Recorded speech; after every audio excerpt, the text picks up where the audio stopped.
Good morning all of you. आज जो हम टॉपिक स्टार्ट करेंगे वो है ट्रांजिस्टर। ठीक है, क्लास 12 की सेमीकंडक्टर की एक टॉपिक है ट्रांजिस्टर। पर इसमें क्या होता है ना, बच्चे फॉर्मूला याद करते हैं, जबकि हमें याद करने की ज़रूरत है ही नहीं फॉर्मूला की।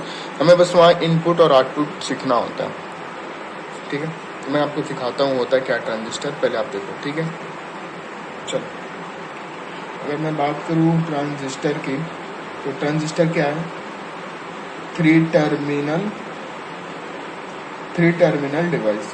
कितना टर्मिनल डिवाइस है? Three terminal. कौन कौन से थ्री टर्मिनल होते हैं इसमें? Emitter, base, collector. ठीक है, अच्छा ट्रांजिस्टर करता क्या है? देखो ट्रांजिस्टर करता कुछ नहीं है, ये सिग्नल को ट्रांसफर करता है। ये सिग्नल को क्या करता है? ट्रांसफर द सिग्नल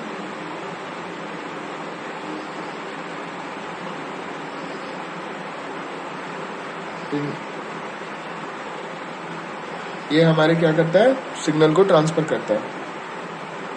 कैसे ट्रांसफर करता है? From low resistance to high resistance.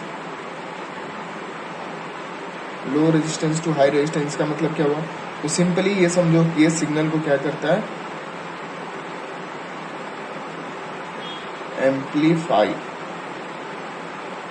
Amplify में अगर लो फ्रीक्वेंसी का सिग्नल है तो उसको हाई फ्रीक्वेंसी में कन्वर्ट कर दें। जैसे हम देखे रहते हैं, और जब भी टीचर पढ़ाते हैं तो माइक लेके पढ़ाते हैं, वो करते क्या?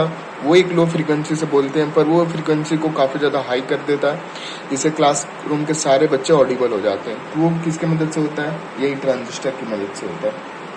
ठीक है, तो हमने क्या सीखा? कैसा डिवाइस है? थ्री टर्मिनल डिवाइस है, जिसके पास क्या है? इमीटर से बेस और बेस से कलेक्टर। ठीक है, फिर हमने देखा कि ये सिग्नल को ट्रांसफर कर रहा है कहाँ से? Low resistance to high resistance की तरफ, मतलब इसने सिग्नल को क्या किया? एम्पलीफाई करता है। ठीक है, अब हम समझते हैं। देखो दो तरह के ट्रांजिस्टर होते हैं, एक तो होता है पीएनपी और एक होता है एनपीएन। ठीक है, दो तरह के ट्रांजिस्टर होते हैं, पर पीएनपीएन ट्रांजिस्टर और एनपीएन ट्रांजिस्टर में से बेटर एनपीएन होता है। क्यों? क्योंकि इसमें क्या होंगे? नंबर ऑफ होल्स होंगे ज़्यादा, तो नंबर ऑफ इलेक्ट्रॉन ज़्यादा होंगे ना निगेटिव वाले में। पॉजिटिव वाले में नंबर ऑफ होल्स ज़्यादा होंगे, पर मोबिलिटी किसकी ज़्यादा होती है? इलेक्ट्रॉन की ज़्यादा होती है होल से।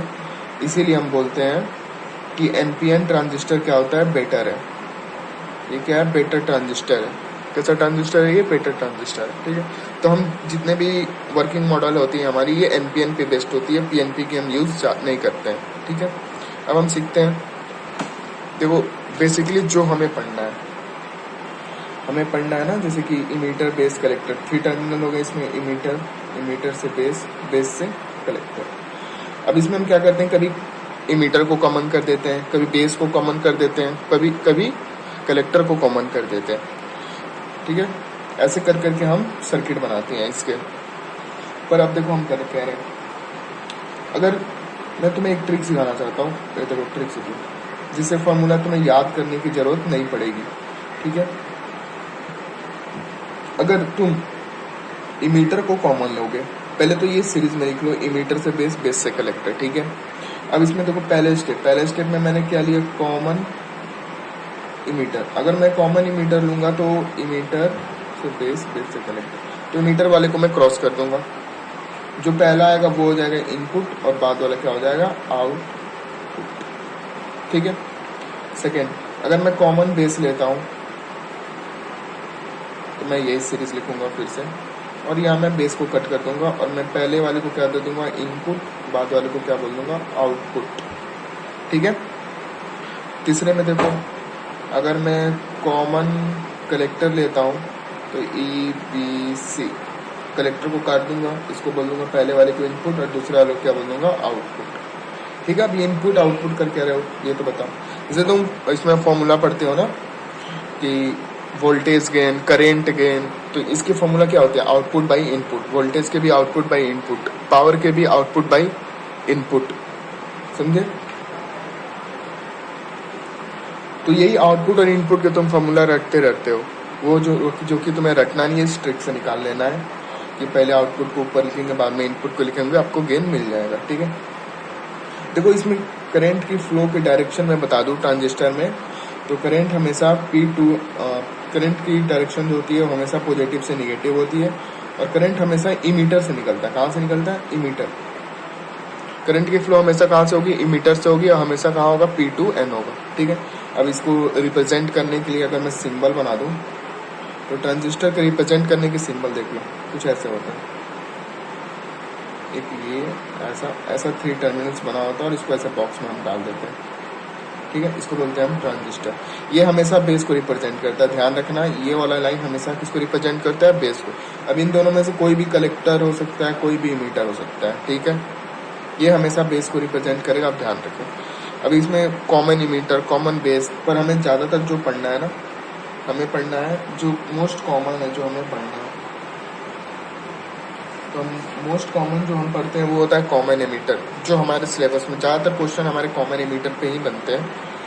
क्योंकि कॉमन एमीटर क्या करता है? यही एम्पलीफिकेशन का काम करता है, जो मैं बोल रहा था।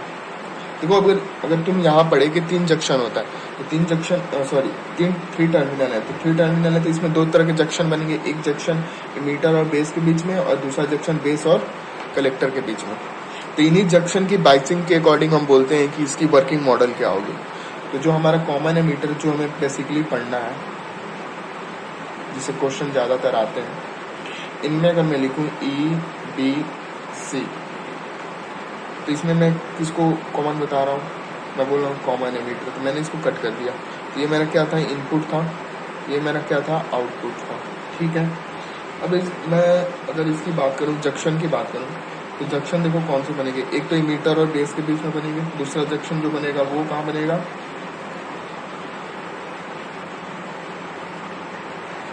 यहाँ बनता है। ठीक है, पर मैं इसमें कॉमन किसको कर रहा हूँ? एमीटर को। तो चलो मैं एमीटर को कॉमन करके तुम्हें दिखा रहा हूँ। ये देखो, मैंने ये लिख दिया N, ये हो गया P और ये हो गया N। ठीक है, तो ये मैंने बनाया, इसको मैंने क्या कर दिया? बेस। ये कुछ ऐसा, और ये मैंने डाल दी सर्कल। ये तो ये मेरा क्या होगा? एमीटर। ये मेरा क्या हो जाएगा? कलेक्टर। देखो, कॉमन किसको करना है? एमीटर को करना है, तो एमीटर को हम इन दोनों के बीच में रखेंगे। तो ये अगर मैं सर्किट ऐसे बनाऊं, ये मैंने कोई एक्सटर्नल बैटरी लगा दी, यहाँ भी मैंने एक एक्सटर्नल बैटरी लगा दी। ठीक है, अब करंट की फ्लो होगी हमेशा एमीटर से निकलेगी, हमेशा एमीटर से निकलेगी। कहाँ से? P से N की तरफ करंट की डायरेक्शन मैंने डोनेट कर दी। करंट हमेशा निकलेगी और इन दोनों में डिवाइडेड होगी। तो करंट हमेशा इमीटर से कहाँ जाएगा? बेस में, और बेस से कहाँ जाएगा? कलेक्टर में। तो ये फॉर्मूला सारे वैलिड है, मतलब तीनों केसेस में वैलिड है। ये तीनों केसेस में ये फॉर्मूला वैलिड है। ये तीनों केसेस में ये फॉर्मूला वैलिड है कि करंट इमीटर का इक्वल टू बेस का करंट प्लस कलेक्टर का करंट। इस पर भी फॉर्मूला आ जाते हैं कभी कभी। ठीक है, ये हो गया अपने करंट का डायरेक्शन, जो ज़्यादातर हमें पढ़ना। अब देखो, इसमें इनपुट कौन है, आउटपुट कौन है? तो इनपुट कौन है? बेस वाला रीजन, इसको मैंने लिख दिया इनपुट। आउटपुट कौन है? अपना ये कलेक्टर वाला रीजन, इसे मैंने लिख दिया आउटपुट।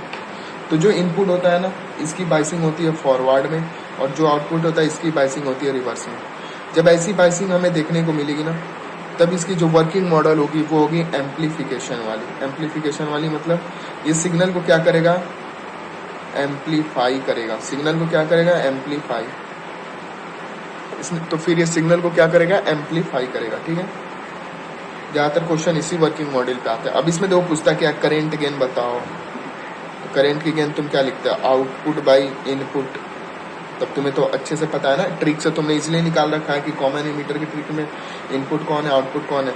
तो करंट किसका लिखोगे? कलेक्टर का ऊपर में। आउटपुट में कौन है? अपना भाई कलेक्टर ही है ना। इनपुट में कौन है? बेस। लिख दिया मैंने, करंट गेन मिल गया। वोल्टेज गेन के लिए भी मैं फॉर्मूला याद नहीं रखूंगा, मुझे इतना पता है कि आउटपुट बाई इनपुट लिखना है गेन के लिए। तो मैं आउटपुट बाई इनपुट लिखूंगा, और वोल्टेज किसकी लिखूंगा? ऊपर में कलेक्टर की, नीचे में किसकी लिखूंगा? बेस की। पावर इक्वल टू क्या होता है? VI। बस इसी फॉर्मूला को मैं लिख दूंगा। तो power equal to VC by VB into IC by IB। यहाँ से पावर भी निकल जाएंगे। यही ज़्यादा पूछता है हमसे, करंट गेन बताओ, वोल्टेज गेन बताओ, पावर की गेन बताओ, तो हम इजीली निकाल सकते हैं। एक टर्म होता है इसके, जो करंट गेन को हम इसमें क्या बोलते हैं? इसमें हम करंट गेन को बोलते हैं बीटा। और अगर मैं बात करूँ कॉमन बेस की, तो इसमें बोलते हैं अल्फा। ठीक है, कभी कभी वो पहले एग्जाम में पूछे जाते हैं, अल्फा और बीटा में रिलेशन बताओ, अब नहीं पूछे जाते, पहले पूछे जाते थे, ठीक है। मैं तुम्हें सिंपली ये सिखाना, ट्रिक ये सिखाना चाहता था जो इंपॉर्टेंट है, इसके बेसिस पे तुम इनपुट आउटपुट निकाल सकते हो, तुम्हें फॉर्मूला याद करने की जरूरत नहीं होगी। बाकी सिंपल रिप्रेजेंटेशन तुम्हें आते होंगे। ये चीज़ ध्यान रखना कि इंपॉर्टेंट होता है, करंट की फ्लो की डायरेक्शन हमेशा इमीटर से होगी और कहाँ होगा, P2N होगा। तो और इसी से तुम ये भी पता कर सकते हो कि अगर करंट इमीटर से निकल रहा है तो इमीटर का करंट डिस्ट्रीब्यूट होगा बेस में और कलेक्टर में।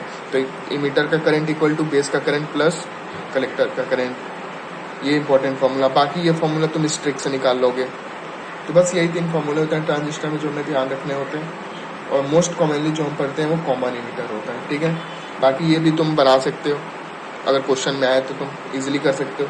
मैंने तुम्हें बता ही दिया है कि ये वाली बेस रीजन होती है, ध्यान रखना। अगर ये तुम्हें पता है बेस रीजन होती है तो अगर कॉमन बेस होगा तो बस इसको ऐसे पलट देना, ये बेस वाली रीजन हो जाएगी और ये इमीटर और ये कलेक्टर, फिर ये सिंगल बना देना। मतलब जो कॉमन होगा उसको बीच में रखने की कोशिश करना। जैसे मैंने इमीटर को बीच में रखा ना, अगर कॉमन बेस होता तो मैं इसको यहाँ रखता और इन दोनों को ऊपर रखता, मतलब ये फिगर कुछ ऐसा होता, ऐसा होता ना, ऐसा वाई होता। तो ध्यान रखना, बस यही होते हैं ट्रांजिस्टर, सिंपल है। एक बार देखोगे इजीली समझ जाओगे, ध्यान से देखोगे इजीली समझ जाओगे, ठीक है।